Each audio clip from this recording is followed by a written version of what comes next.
नमस्कार दोस्तों, मैं हूं पीके और आप सुन रहे हैं द पीके स्टोरी पर एक और ऐसी कहानी जिसे सुनकर शायद आप रात में अकेले सफर करना छोड़ दें।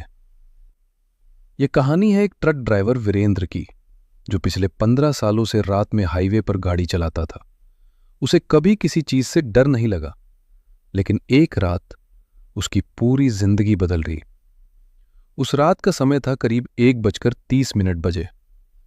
वीरेंद्र अपना ट्रक लेकर कानपुर से प्रयागराज की तरफ जा रहा था। मौसम थोड़ा ठंडा था, हल्की हल्की हवा चल रही थी और सड़क पूरी तरह सुनसान पड़ी थी। दूर दूर तक कोई गाड़ी नहीं, बस ट्रक की हेडलाइट और इंजन की आवाज। वीरेंद्र धीरे धीरे गाड़ी चला रहा था। तभी अचानक उसे सड़क के बीचों बीच कुछ दिखाई दिया। उसने तुरंत ब्रेक मारा। ट्रक चीखते हुए रुका। उसने देखा, एक औरत सड़क के बीच खड़ी थी। लंबे खुले बाल, सफेद साड़ी, सिर नीचे झुका हुआ। वीरेंद्र ने हॉर्न बजाया, लेकिन वो हिली तक नहीं। उसका खलासी मुन्ना डर गया। बोला, भैया ये ठीक नहीं लग रही, चलो यहां से। लेकिन वीरेंद्र बोला, रात है, कोई परेशानी में होगी। उसने ट्रक धीरे धीरे आगे बढ़ाया और जैसे ही ट्रक उसके पास पहुंचा, वो औरत अचानक ट्रक के बगल में आ गई, बिना चले, जैसे फिसल कर आई हो। मुन्ना का गला सूख गया। वीरेंद्र ने शीशा नीचे किया, पूछा, कहाँ जाना है? औरत ने धीरे से सिर उठाया। उसकी आंखें पूरी काली थीं, लेकिन उसने कुछ नहीं कहा, बस पीछे की तरफ इशारा कर दिया। वीरेंद्र ने सोचा शायद गूंगी है। उसने दरवाजा खोल दिया। औरत चुपचाप पीछे चढ़ गई। ट्रक फिर चल पड़ा। कुछ मिनट तक सब शांत रहा, लेकिन फिर मुन्ना ने धीरे से पीछे देखा और उसकी चीख निकल गई, भैया ये सीट पर नहीं बैठी। वीरेंद्र ने शीशे में देखा और उसका दिल रुक गया। वो औरत ट्रक के अंदर हवा में लटकी हुई थी। उसके पैर जमीन से ऊपर थे और वो धीरे धीरे हिल रही थी, जैसे कोई अदृश्य रस्सी उसे पकड़े हो। वीरेंद्र ने तुरंत स्पीड बढ़ा दी, लेकिन तभी ट्रक अपने आप और तेज होने लगा। एक्सीलेटर खुद दबने लगा। वीरेंद्र ने ब्रेक मारा, लेकिन ब्रेक काम नहीं कर रहे थे। स्पीड 70, 90, 110। ट्रक बेकाबू हो गया। मुन्ना रोने लगा, भैया हम मर जाएंगे। तभी अचानक वो औरत धीरे धीरे आगे आने लगी, बिना चले, हवा में सरकते हुए, और सीधे ड्राइवर सीट के पास आकर खड़ी हो गई। उसका चेहरा अब बिल्कुल साफ दिख रहा था।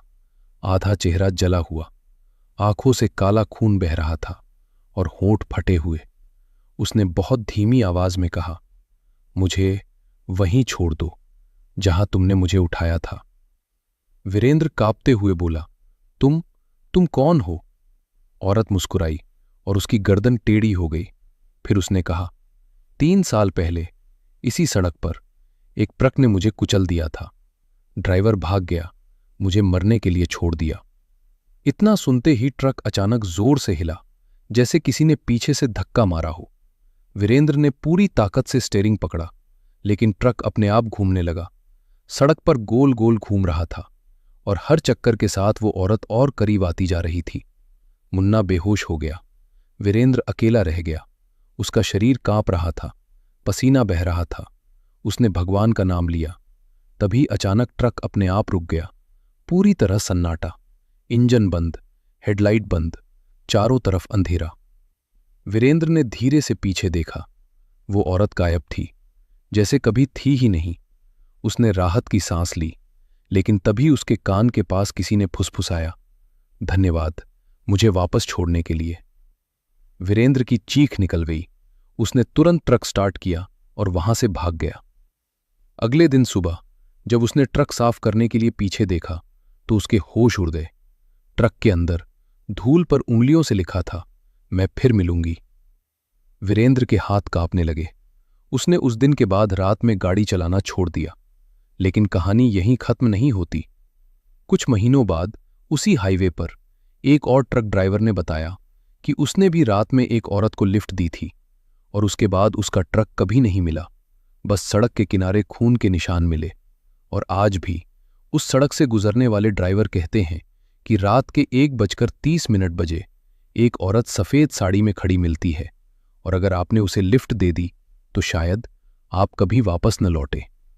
दोस्तों, अगर आप भी कभी रात में सुनसान सड़क पर सफर कर रहे हो और कोई अजनबी लिफ्ट मांगे, तो एक बार जरूर सोचिएगा, क्योंकि हर कोई इंसान नहीं होता। दोस्तों, कहानी पसंद आई तो हम